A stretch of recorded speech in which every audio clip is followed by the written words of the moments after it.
ver las tendencias. Ya vemos en Costa Rica que hay una narrativa pública, ¿no? De poner a la prensa como enemigo. Entonces sí, yo le tengo miedo a esa tendencia autoritaria que obviamente está poniendo al periodismo como enemigo ante una ciudadanía que está también cansada del periodismo vendido del que estábamos hablando antes.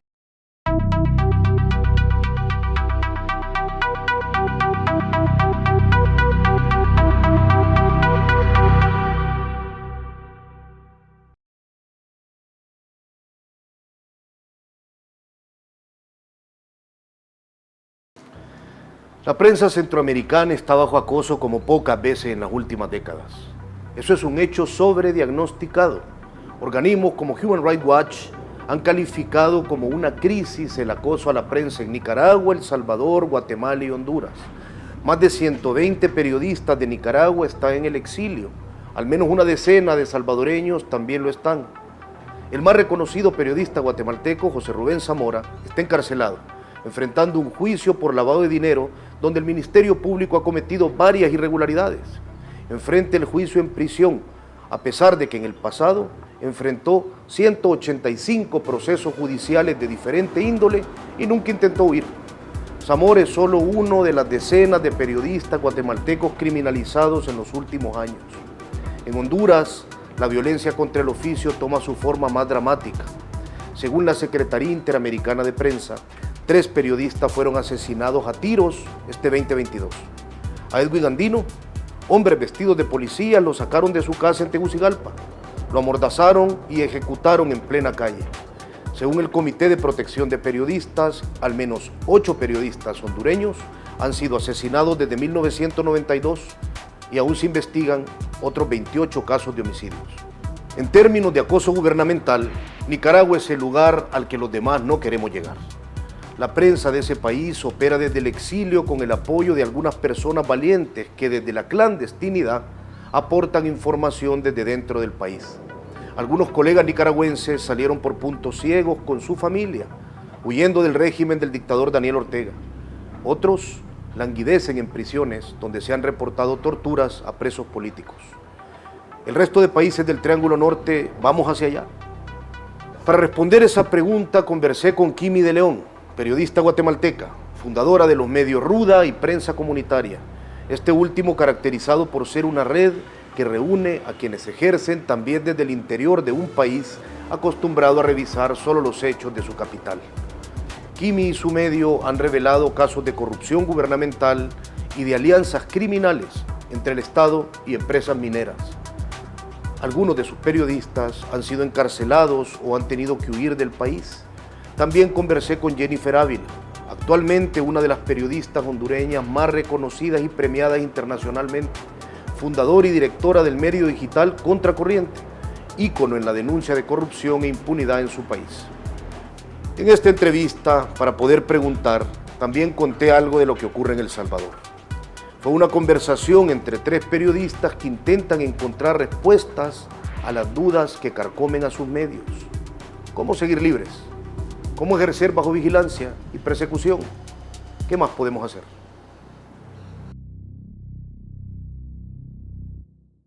Quiero que tengamos una conversación para situar de la forma más directa, llana, prosaica y literal qué diablos es lo que nos pasa, a qué nos están sometiendo, qué nos ha ocurrido. Quiero empezar haciéndoles una pregunta y metiendo un poco cuchara para explicar con detalle qué es lo que ocurre en El Salvador, o de una forma general, más que en detalle. Lo primero que les pregunto es, cuando hablamos de acoso, cuando hablamos de persecución gubernamental, cuando hablamos de dificultades para ejercer libremente el oficio del periodismo, quiero preguntarles qué les pasa y quiero empezar diciéndole yo qué nos pasa en El Salvador. En El Salvador la dificultad para acceder a información pública siempre había existido. La violencia de parte de algunas corporaciones de seguridad siempre había existido. Habían ocurrido amenazas antes de parte de grupos policiales que actuaban como grupos criminales, por ejemplo, por no decir de los grupos criminales como las pandillas. Pero actualmente, a diferencia de en otros momentos, es todo el Estado al servicio de un hombre, del presidente, dedicado a la persecución y a la destrucción del nombre y de los medios de comunicación que le parecen incómodos. Se han creado leyes de persecución espurias que permiten encarcelar a periodistas hasta por 30 años. Si generan zozobra en la población, algo que deciden los jueces impuestos por el sistema. Se ha intervenido con Pegasus a decenas de periodistas. Solo en el periódico El Faro hemos sido 22 personas intervenidas con Pegasus durante más de año y medio. Es decir, se han obtenido nuestros secretos, a quienes amamos, cómo nos movemos. Se han hecho acusaciones presidenciales desde lavado de dinero hasta abuso sexual, falsas y que se han demostrado que son falsas. Algunas de esas acusaciones se han hecho utilizando cadena nacional para hacerlas. Se han dado seguimientos policiales constantes todo el tiempo. Se han abierto casos fiscales contra diferentes personas. Actualmente hay casos e investigaciones en curso vinculadas a unidades élites contra el crimen organizado, como si los periodistas fuéramos líderes criminales en algún momento. Y evidentemente hay auditorías de Hacienda maliciosas que buscan asfixiar a los medios, por no hablar de otras cosas, como por ejemplo la presión para que comercios, negocios, cadenas, empresas no publiciten en medios de comunicación incómodos. Es decir, estamos en un momento en el que aún gracias a la popularidad del presidente, esto ha llegado hasta ese nivel, pero todas las piezas están puestas para que esto continúe. ¿Qué pasa en Guatemala aquí? Bueno, en Guatemala creo que la escalada de violencia contra periodistas, de agresiones, de intimidaciones, es el resultado de un patrón que se ha estado probando desde quizá más o menos 2011, 2012, y que eso ha ido permitiendo que se cierren los espacios democráticos. Este patrón tiene que ver con que se está utilizando lo que algunos abogados llaman el derecho penal del enemigo, que es considerar a personas como enemigas del Estado y utilizar, digamos, todo el engranaje de justicia y el sistema jurídico para perseguir sin pruebas y encarcelar, criminalizar y encarcelar. Empezaron con autoridades indígenas, con líderes comunitarios que defienden tierra, territorio, con activistas, defensores de derechos humanos, y esto ahora ha llegado ahora hasta los periodistas. Me refiero a que esto se ha ido probando, se ha ido las condiciones para que el Estado esté cooptado casi en su totalidad. Empezó de lo local, todas las instancias del Estado en lo local se fueron cerrando, cooptando y permitiendo que ocurriera, digamos, niveles de impunidad nunca antes visto, en beneficio de las élites políticas, económicas, militares también. Y esto, digamos, ya llegó hasta el nivel central. En la actualidad, por ejemplo, solo en este año, han habido 25 periodistas que han sufrido acoso judicial.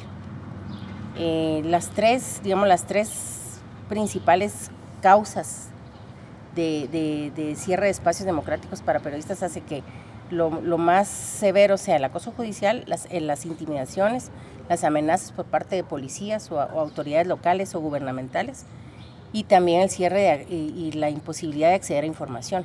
En el caso de Guatemala, han habido en los últimos años por lo menos 6 periodistas presos. En la actualidad hay un director de medios, un periodista que es José Rubén Zamora, que está preso acusado de lavado de dinero. Y esta es una de las muestras, digamos, de cómo se utiliza el sistema de justicia para callar, para censurar y para intimidar a la prensa. La persecución penal y el encarcelamiento de José Rubén Zamora, como el de Carlos Choc, o como la persecución penal contra Juan Luis Font y otros periodistas, son como una especie de castigo ejemplar.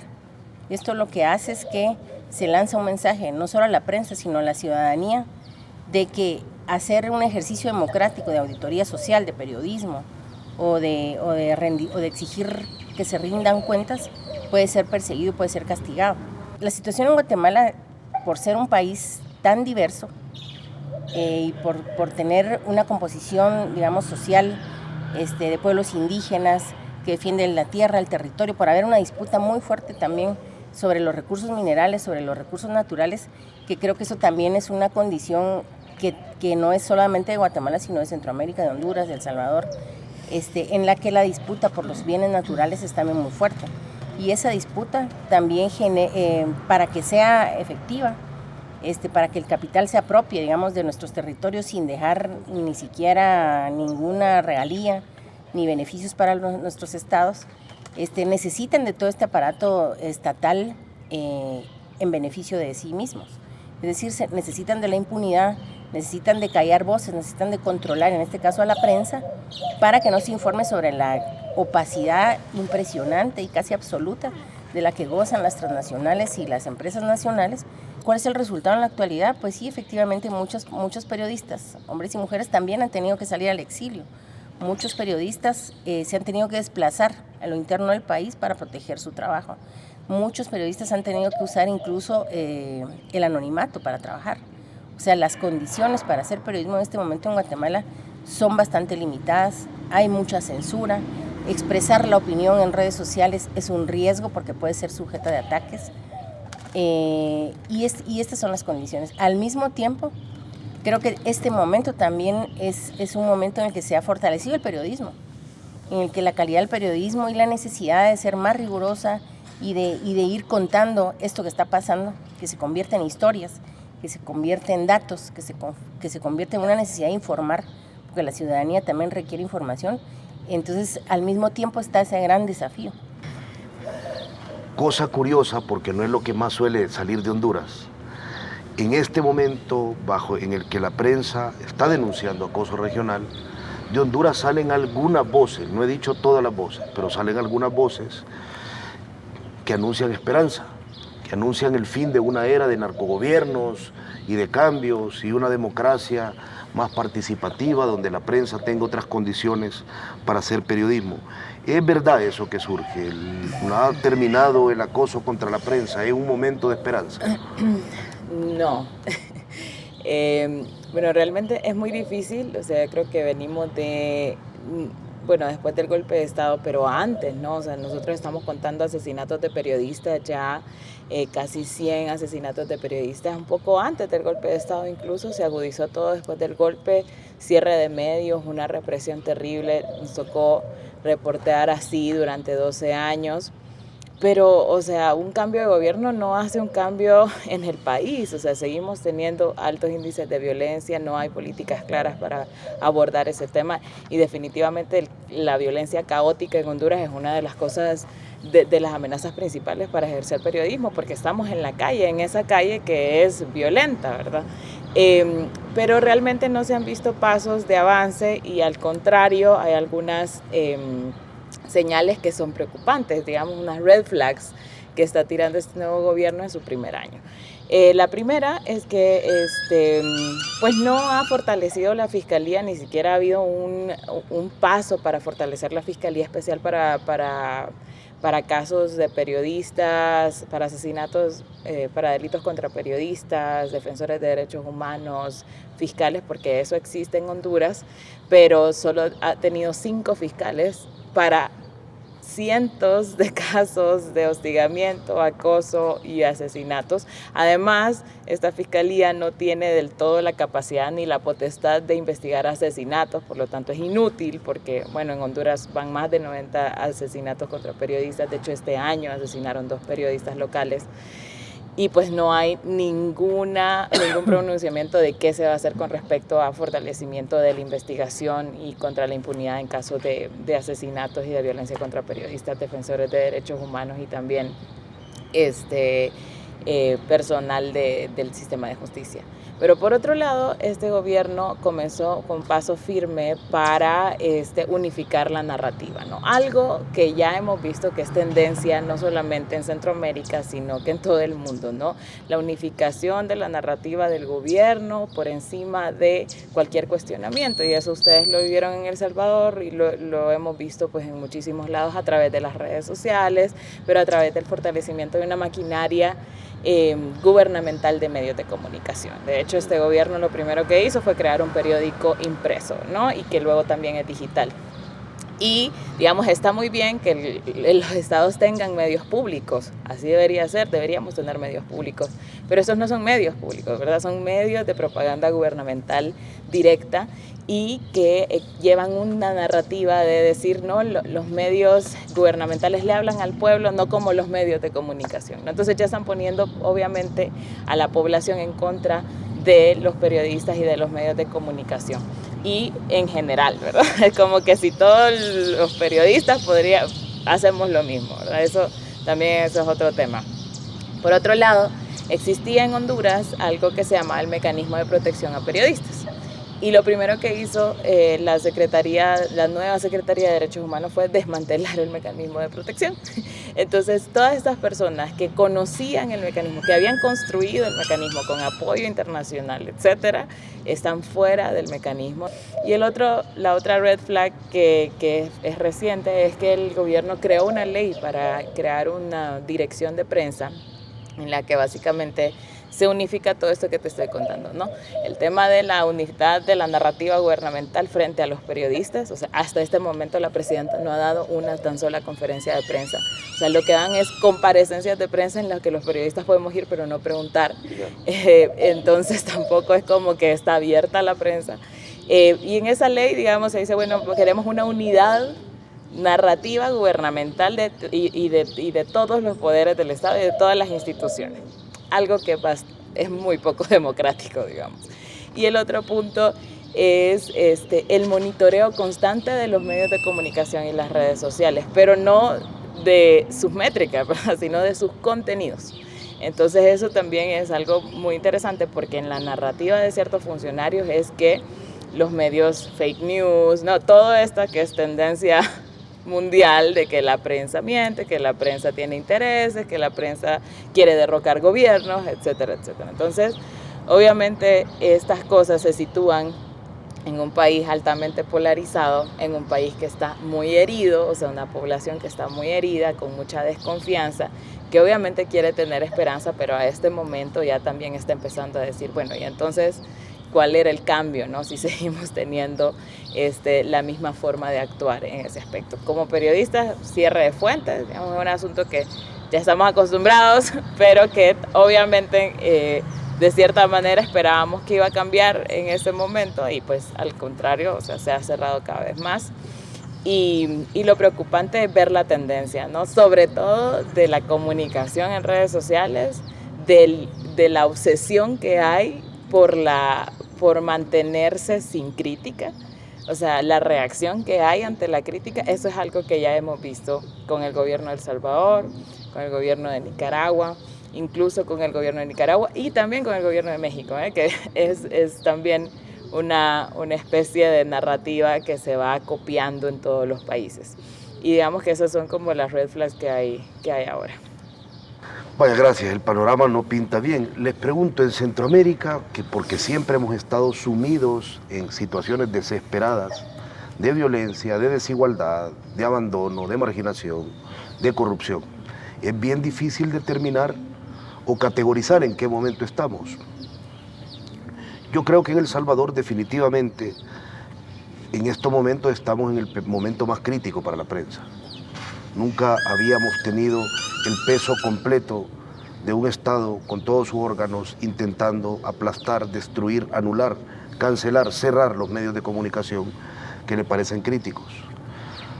En Guatemala, Kimi, ¿vos crees que está en un momento particularmente malo? Yo creo que después del fin de las dictaduras y de que se inicia con la idea de que se podía democratizar el país cuando se firman los acuerdos de paz, este es el peor momento para la prensa, para la sociedad civil. Hay amenaza también con el cierre de medios de comunicación, con el ahogamiento económico y por supuesto la persecución a sus periodistas. Entonces sí creo que es el peor momento porque cuando empiezas a pensar en salidas para hacer tu trabajo cotidiano y para verlo en perspectiva en el presente y en el futuro, ves que las condiciones son sumamente complejas y pensar en salidas es bastante complejo. Todavía, digamos, creo que ese es un desafío supremo y por eso es tan complejo y es quizá el peor momento que podríamos decir que hemos vivido desde que se firmaron los acuerdos de paz. Jennifer, ¿vos crees que este es un momento, es difícil contestar esta pregunta en Honduras, pero vos crees que este es un momento particularmente complicado, que pinta hacerlo? ¿Crees que que hay alguna esperanza de que esto se modifique? Yo creo que no sabría decirte si es peor, porque es que todo siempre se puede poner peor. Y en algún momento pensamos que estábamos en el peor momento, entonces, pero con respecto a la libertad de prensa, lo que veo es nuevos mecanismos de ataque, ¿no? Que se copian y que se ven como lo que se debe hacer, ¿no? O sea, el tema de la lucha por la popularidad o por inflar la popularidad, y que eso pues le ha funcionado mucho a los gobiernos en Latinoamérica, a los gobiernos autocráticos, aunque tengan una narrativa ya sea de izquierda o de no soy de izquierda ni de derecha, ¿no? Entonces, no sé, realmente es una pregunta difícil porque yo creo que el tema de la violencia está exactamente igual. La estructura de poder de narcotráfico sigue en el país, o sea, todavía los que estamos reporteando en todo el país, en los municipios, o sea, sabemos perfectamente que ahí están los caudillos políticos narcos, ¿no? O sea, la policía sigue siendo vinculada, las Fuerzas Armadas también, eso no ha cambiado, hay militarización todavía, o sea, es decir, nada ha cambiado en temas sociales, que es lo que nosotros cubrimos, y la violencia y todo, y la corrupción sigue exactamente igual. Ahora, lo que es preocupante es esta narrativa contra los medios, que debo decir que antes, o al menos en el gobierno anterior, había cierta como desidia del gobierno hacia la prensa, no había como un punto de ponerlos como enemigos públicos.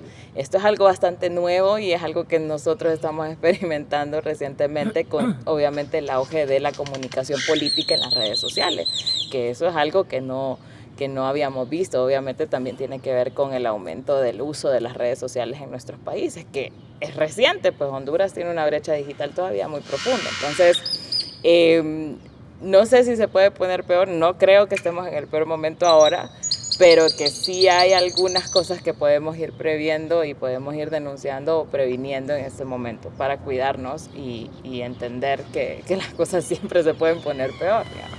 Yo quería agregar algo sobre si estamos en el peor momento o no. Quizá también creo que en Guatemala se puede poner peor, también siempre tenemos como esa noción, pero yo sí estaba pensando como en los momentos de las dictaduras y de los gobiernos militares o los regímenes militares dictatoriales. Quizá hay una diferencia ahora. Cuando uno revisa los medios de comunicación en aquel entonces, aunque había persecución a la prensa y aunque hubo periodistas exiliados que abrieron sus agencias de noticias en otros países para reportar lo que pasaba en la guerra, digamos que la mayoría de medios, la narrativa estaba vinculada a la narrativa de las dictaduras y justificaban los crímenes que ocurrían, por ejemplo, en el caso de Guatemala, con el genocidio.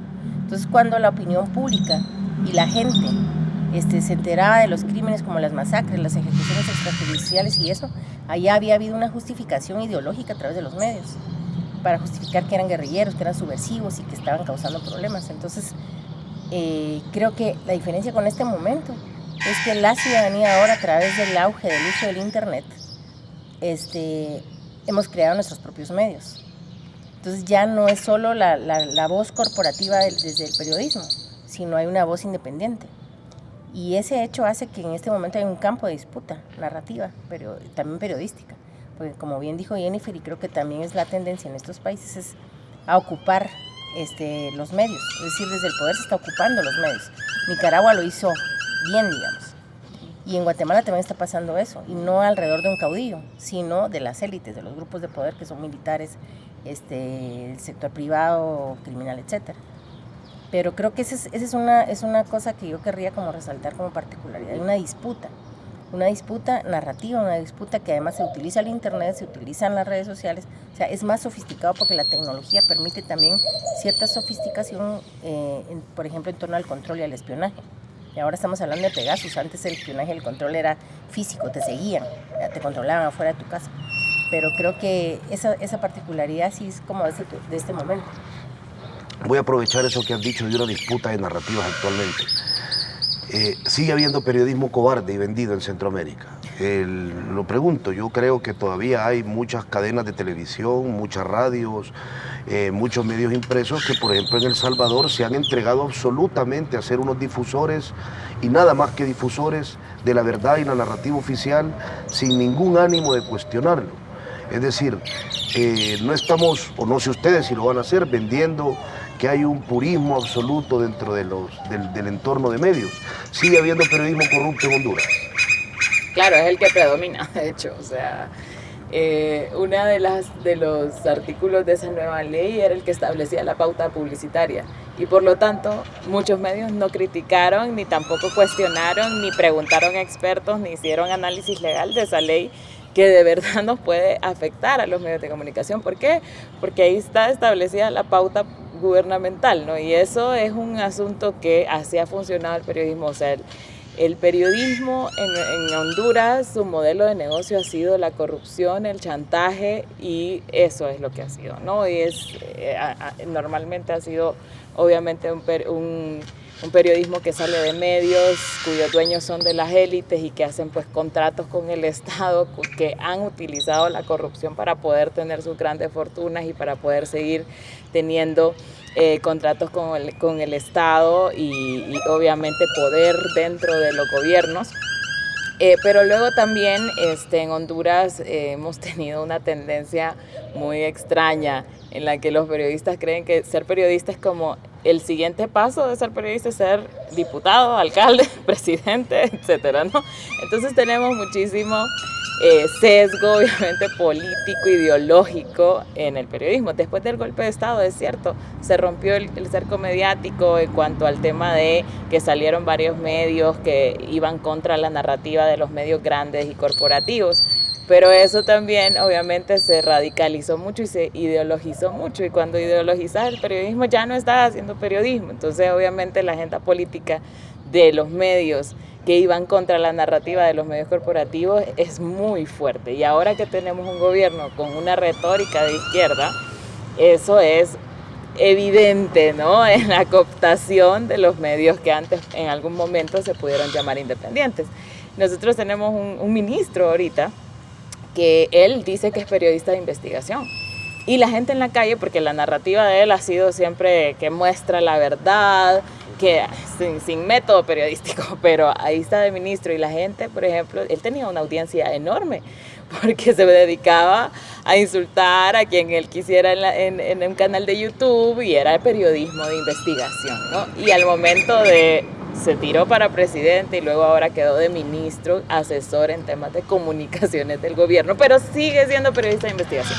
Entonces, hay también como, eso ya está como bien normalizado en Honduras, y por eso te digo, predomina más, ya sea el periodismo corrupto o el periodismo con sesgos ideológicos, o periodismo que dice ser periodismo, pero no lo es, ¿no? Y yo creo que ese es un reto enorme, pues, porque al final, como te digo, si lo que el modelo de negocio es el chantaje, o sea quien sea que llegue al gobierno, ya sea con retórica de derecha o de izquierda, o de no soy ni de derecha ni de izquierda, los medios y los periodistas se van a acomodar.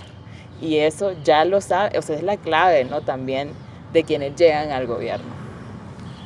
Kimi, ¿cuál es tu análisis en Guatemala? ¿Crees que sigue predominando que hay todavía una enorme tendencia marcada de medios entregados, de medios que hacen difusión, propaganda, concesión de la narrativa? Sí, no solo todavía, sino que como siempre, y hoy más que nunca, y creo que se va a fortalecer. Yo diría que más de un periodismo cobarde o así, creo que hay corresponsabilidad de las grandes corporaciones de medios a lo largo de la historia para que han, digamos, creado realidades en beneficio de las élites. Y eso, digamos, es corresponsabilidad, porque estas corporaciones, como dijo Jennifer, se han beneficiado del Estado, se han beneficiado de los negocios, se han beneficiado de la impunidad. Entonces hay una corresponsabilidad histórica en que nuestros países estén como estén, en el caso de Guatemala, por parte de las corporaciones de medios, radio, televisión y medios impresos. Y eso es una constante que se mantiene. Pues hay unas grandes omisiones, hay silencio sobre esto que se está viviendo, no está en estos grandes medios, pues en estas corporaciones grandes no lo reportan. Y al mismo tiempo van creando la noción de que los pueblos indígenas son los que obstaculizan el desarrollo, que son quienes limitan la posibilidad de seguir adelante en el país. No se habla, por supuesto, de la corrupción del gobierno. O sea, entonces yo diría que son corresponsables. Vale, les voy a hacer una última pregunta para terminar de pintar este panorama nada agradable y luego vamos a pasar a explorar el futuro en 2 últimas preguntas. Les voy a pedir una escena breve para describir en qué momento estamos parados, qué es lo que se está viviendo en el periodismo nacional. Déjenme ponerles una sin necesariamente poner nombres y apellidos. En El Salvador hay colegas que están fuera, una persona en particular que está fuera porque una fiscal, que huyó sabiendo que estaba dentro de un expediente de investigación por revelación de información confidencial, incluía también a esta persona que ejercía el periodismo, incluía a varios periodistas. Esa persona ha salido porque está construyéndose en su contra un caso espurio por revelar información confidencial como si ese no fuera parte de nuestro trabajo. Hay otro colega que tuvo que salir en la noche de la frontera para medir consecuencias después de que el presidente públicamente lo acusara de, con una enorme misoginia, le llamara jaina, que es como se denomina a las mujeres de los pandilleros, y que luego le llegaran citatorios de unidades élites contra el crimen organizado. El Estado actúa en consecuencia a lo que el presidente anuncia en sus redes sociales. Así lo ha hecho con casos de lavado de dinero también. Hemos tenido que mover con nocturnidad a periodistas para cuidarlos, han tenido que alejarse de su familia periodistas para cuidarse. Cuéntenme una escena, cuéntenme algo que esté ocurriendo en sus países que pueda describir de esta manera el momento que se está viviendo. Kimi. Hay una escena de un compañero periodista en una provincia que se llama El Estor, que impone un estado de sitio en beneficio de una empresa transnacional, de una minera rusa suiza. Y él está en su casa y de repente lo rodea el ejército y la policía.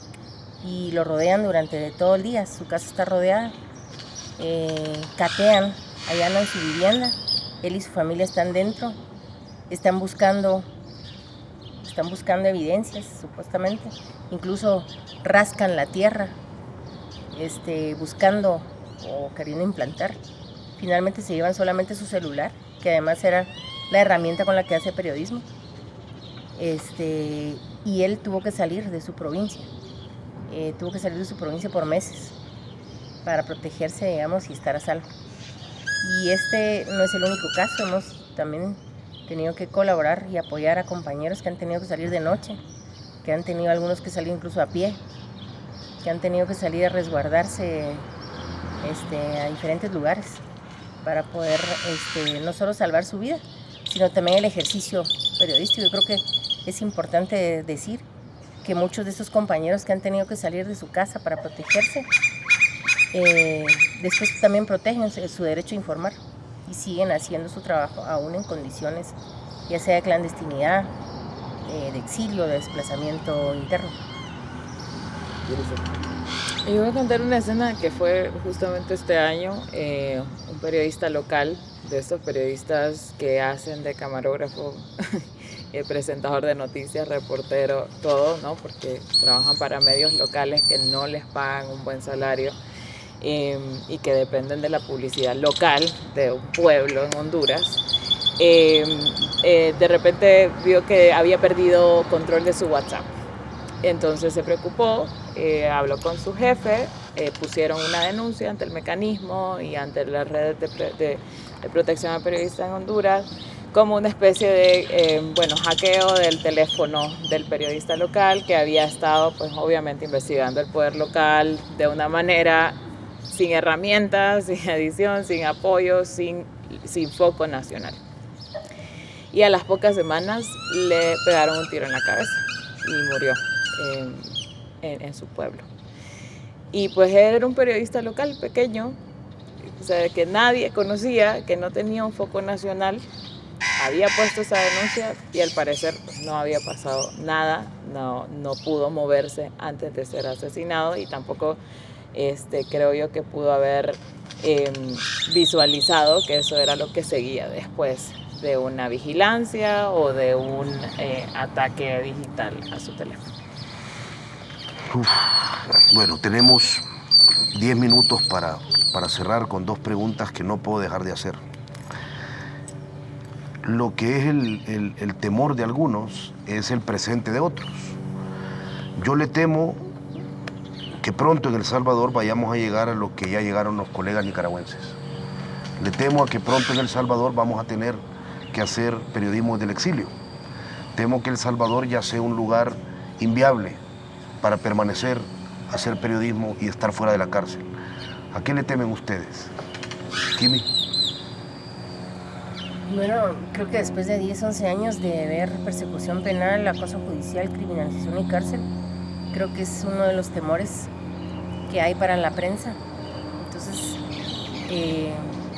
el temor de ser perseguido, ser acosado y ser encarcelado, creo que es un temor, ya que, como mencioné, ha habido casos ejemplares que son un mensaje para el resto de que si se hace este tipo de periodismo, puedes pagarlo con la libertad.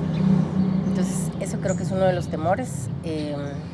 Ser hostigado, espiado y seguido en tu espacio íntimo, que tu casa sea allanada, que ingresen a incluso amenazar a tu familia o a ti mismo, creo que también es otro temor que hay en Guatemala, porque esto ha pasado.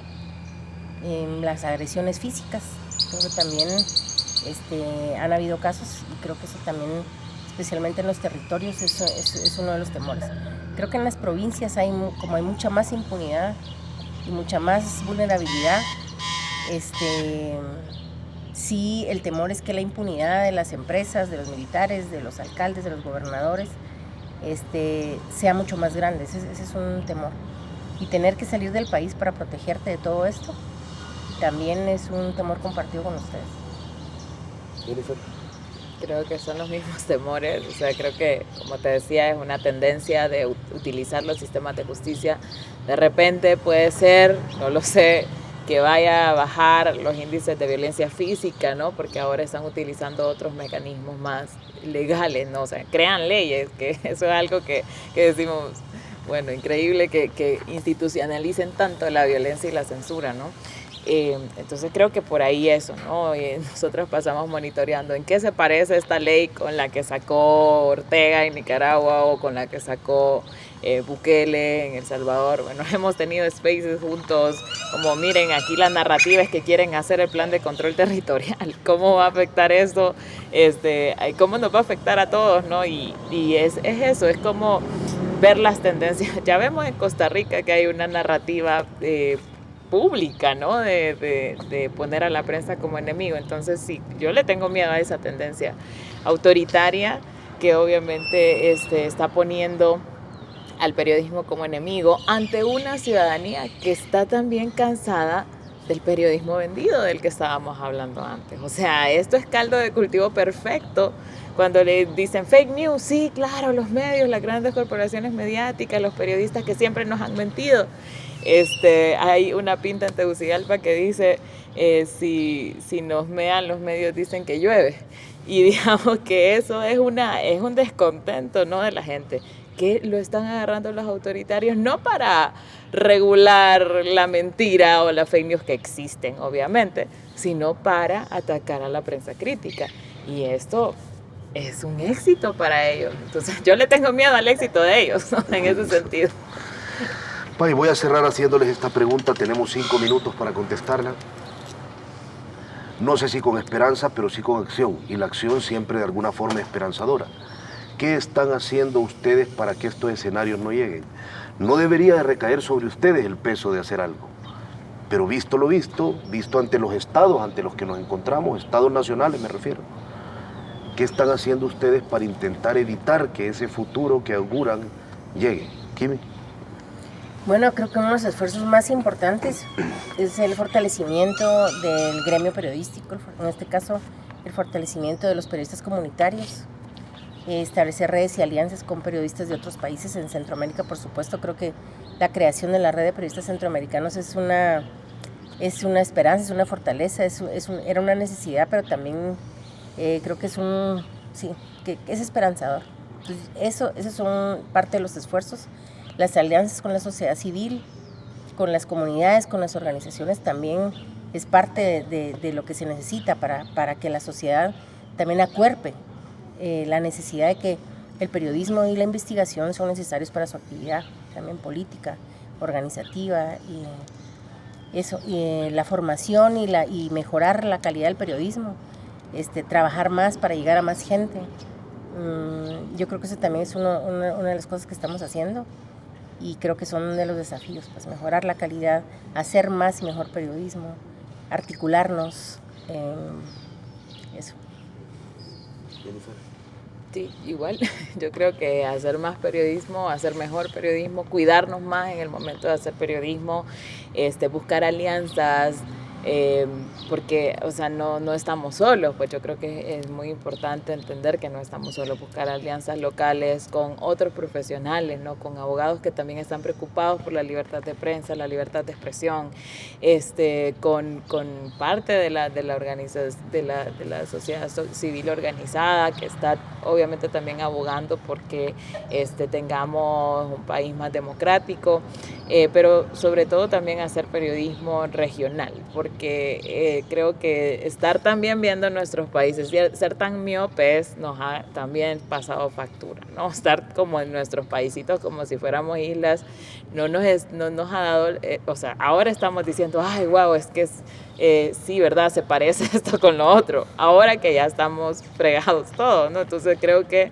es muy importante como a tener la visión regional y creo que eso lo estamos haciendo, claro, en momentos de emergencia, en momentos de que unos están en el exilio apoyándonos y colaborándonos, pero creo que es algo que se va a quedar, ¿no? Como también tendencia de cómo hacer periodismo, de cómo contar nuestros paisitos con sus particularidades, con sus problemas especiales, con sus clases políticas o con sus fincas, con diferentes características, pero contando las tendencias regionales, porque si una cosa entendieron ellos es que la cosa se puede jalar juntos, ¿no? Y vemos la integración centroamericana de los dictadores, entonces también tenemos que ir un poco por la integración centroamericana de los periodistas. Y al final creo que eso es muy importante, seguir haciendo el periodismo, seguir afinando más la mirada, seguir buscando lo que el periodismo busca. Y creo yo que también el otro punto es comunicarnos mejor con nuestras audiencias. O sea, porque sí hay que aceptarlo, ¿no? Que también la audiencia está dolida con los periodistas y en algún momento pusimos una distancia demasiado enorme con la audiencia, con las comunidades y al final con la ciudadanía. Pues incluso llamarles audiencia como si solamente están escuchando lo que nosotros tenemos que decir. Entonces creo que eso estamos haciéndolo, no es fácil, o sea, la comunicación política tiene millones de dólares de la corrupción de los gobiernos autoritarios y nosotros no tenemos eso, pero creo que sí podemos tener unas pláticas, unas discusiones mucho más cercanas con la ciudadanía para entendernos que estamos construyendo esto juntos, o sea, para entendernos que ocupamos que la gente hable, pero también pero que también la ciudadanía necesita el periodismo. Y al final pues es eso, ¿no? Es hacer periodismo, crear redes regionales y acercarnos más a la ciudadanía. Yo les garantizo en este momento, y esta es una respuesta de sí, ¿no?, que en el Faro estamos haciendo más investigaciones sobre corrupción y que verán la luz pronto. Prensa Comunitaria está haciendo más investigaciones de corrupción. Está haciendo más investigaciones. ¿Contracorriente? Sí. Entonces, esta es la forma más esperanzadora de cerrar esta entrevista. Les agradezco su tiempo y les deseo lo mejor en el tiempo que viene. Gracias. Igual. Gracias.